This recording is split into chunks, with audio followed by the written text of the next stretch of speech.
At the beginning of the story, we see a powerful man named Finist and his disciple Andy. At this time, both were going into the forest to catch a massive wild boar that was destroying people's crops. The villagers were very troubled by it. Even in front of this dangerous animal, Finist did not get scared.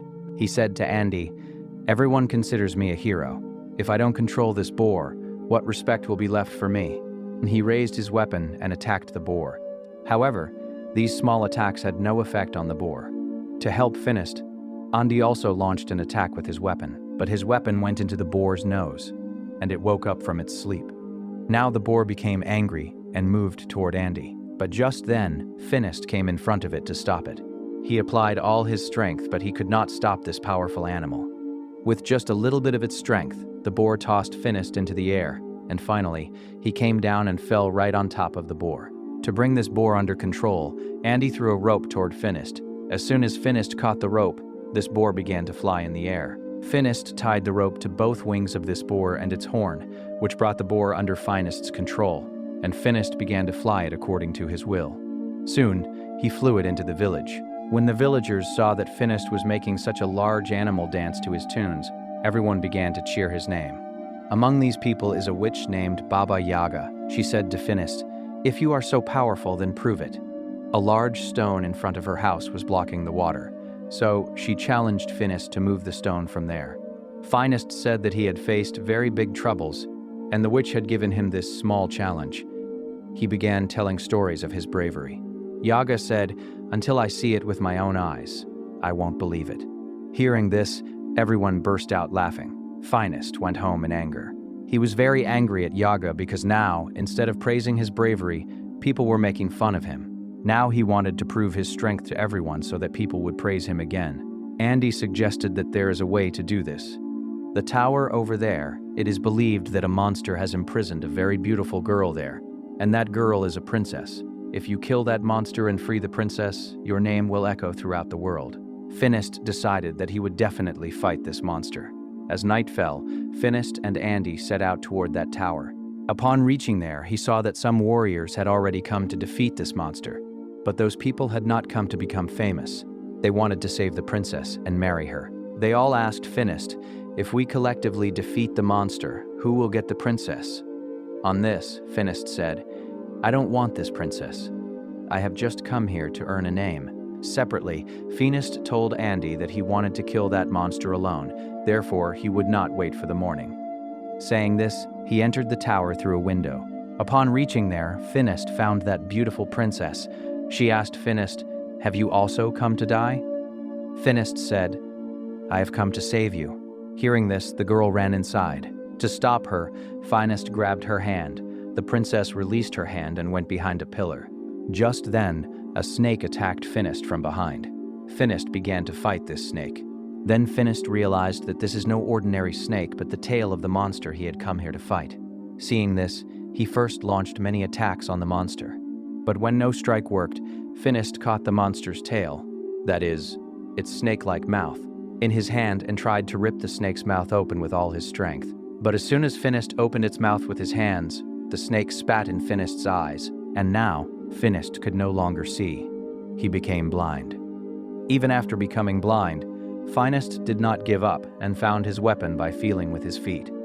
Now Finist attacked that monster again, but that monster disappeared. Finist launched so many attacks that the tower began to break. From the noise of the tower breaking, all the warriors also woke up. They all came near the debris falling from the tower. These warriors saw neither the princess nor the monster. They only saw Finist buried under the debris, slowly getting up. When Andy found out that Finist had lost his eyes, he took him from there and left him at home. Finist was very angry after losing his eyes. He had become very irritable. Andy could not bear to see his condition. Andy went to Baba Yaga for help. He told Baba Yaga everything about what had happened to Finist. But Baba Yaga flatly refused to help, because when she was in trouble, Finist had not helped her either. When Finist found out about this, he became very sad. In this way, time passed. Now Andy had also stopped coming to Finist. He could perform all his tasks only with great difficulty. He would go out and buy food and drinks, but children would steal his fruits. Now his money was also about to run out. One day, Andy came to Finist's house, and Finist angrily said to him that he had no work for Andy. So you do one thing, find something else. Hearing this, Andy left from there. With the passage of time, all of Finist's money ran out. The day came when Finist began to eat the rotten fruits of the market. One day, when he didn't even get a rotten fruit, he sat in the market with his basket. Baba Yaga was passing by when she saw Finist, and she put some food from her basket into Finist's basket. Before these two could talk, some robbers attacked the village. These robbers began to kill the people of the village. Finist could not see, but he could clearly hear how people were dying and suffering. As soon as the robbers came near him, he attacked them back upon hearing the sound. Despite being unable to see, he was fighting 2 or 3 bandits at once just with the help of sound. Another bandit threw a rope at Finist, but Finist caught this rope, pulled the bandit down from the horse, and then dragged him toward himself and gave him a good beating. But some bandits attacked him from behind, and he fell unconscious right there. When he regained consciousness, he was in a ship. His neck and hands were tied to a piece of wood. In this ship, Baba Yaga and many people from the village were also present. Then we saw that Andy is also here. He was roaming freely in the ship. Baba Yaga asked, "How are you roaming freely?" So he said, "I have convinced these bandits that I am on their side. I will help them." Also, he would keep an eye on the villagers for the bandits. Andy currently has a golden lamp which he had stolen from the bandits. He said that he would earn a lot of money by selling this lamp. As soon as Andy cleaned this lamp by rubbing it, a genie, came out of it. Everyone got scared seeing him, even Andy. Hearing the noise from below, a bandit came there, but the jinn killed this bandit and threw him up. When the jinn went to Andy to ask for his wish, Andy said, "Go back into the lamp."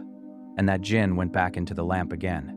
A bandit came from above and, holding a sword to Andy's throat, took back his lamp from him. In a short while, this ship reached Arabia.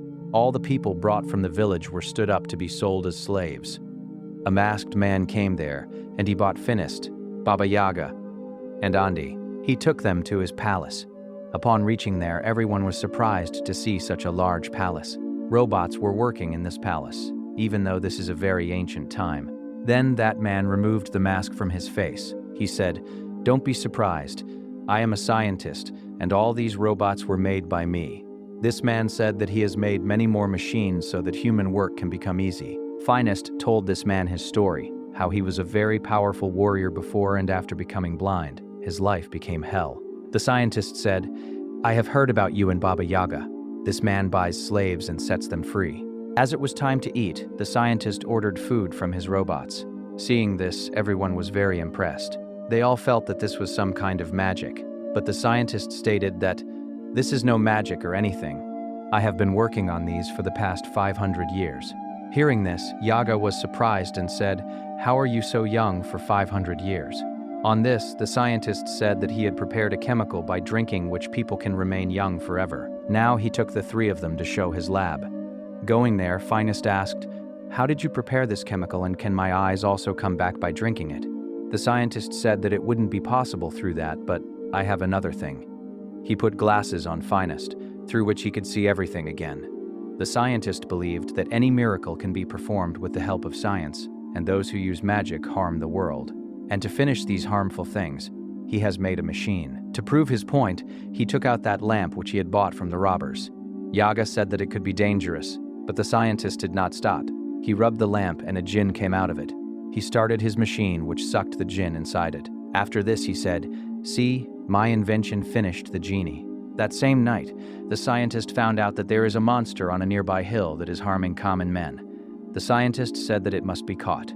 When Finist found out that this monster has a lion-like mouth and a snake-like tail, Finist immediately understood that this is the same monster that had blinded him. Finist said to the scientist, "I will also go along. I have to take revenge on that monster." But the scientist does not want to put his life in danger. On this, Finist said, "You have helped me, so I will also help you." After this, the scientist gave Finist a gadget which, if placed near the monster, would imprison it automatically. At night, Baba Yaga entered this scientist's lab. She wanted to drink that chemical from here so that she too remains young forever. But the scientist caught her and said, "If you people succeed in bringing the monster, I will myself give you a small portion of that chemical." The next day, when they all were ready to go, the scientist showed them his spaceship, with the help of which they could reach there very quickly. He taught them all how to fly it. Before leaving, the scientist said, I want that monster alive. The scientist had also made Finist's weapon excellent. Now it had a button by pressing which everything could be done that an ordinary weapon could not do before. Now they began their journey sitting in that flying saucer, and soon these people reached that hill where the monster is. After searching for a long time, Finist finally found the footprints of that monster. Those marks were going inside a cave. Finist placed the scientist's machine outside this cave. Finist knew that he did not have to kill the monster, only imprison it. Therefore he went inside very calmly, challenged the monster with his weapon, and then came out. As soon as he came out, his head hit a tree, causing him to fall unconscious right there. The monster also came out of the cave. Before the monster could cause any harm to Finist, Baba Yaga quickly activated that machine. Many chains came out from inside that machine and dragged the monster inside.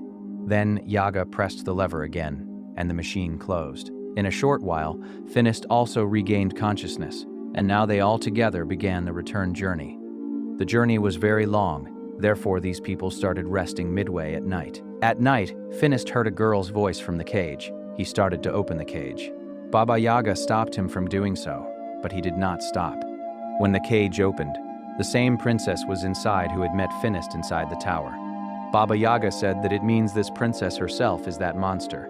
Yaga said that taking her out could be quite dangerous, but Finist was not ready to listen to her at all, because he had lost his heart to the princess. As soon as Finist extended his hand toward the princess, Baba Yaga pushed him and closed the cage. The princess stated, "I didn't hold your hand because there is a curse on me. If any man touches her, she will turn into a monster." The princess said, "I am not bad. She does not harm anyone until someone attacks from the front. Lest someone gets harmed because of me, I live here alone in the mountains. But humans do not let her live even here." After this, we saw that the scientist had stolen a farmer's cat. The farmer begged him that this cat does not cause any harm to anyone, rather it must be doing some good. Actually, light came out of this cat at night, which would illuminate the surroundings. But the scientist did not listen to the farmer's talk. He placed the cat under his machine. This machine sucks out the magical powers of anything, and in this way, this machine sucked out the cat's magical power too, and then turned the cat into a chemical through magic, which the scientist placed in his safe. Here, the scientist had collected many chemicals beforehand. There, the princess and Finist started loving each other. Baba Yaga and Andy started taking both of them captured to the scientist. When these people reached the scientist's palace, they started watching the scientist from a distance. They saw that the scientist sucked out all the magic of a magical bird and put the chemical made from it into his robots.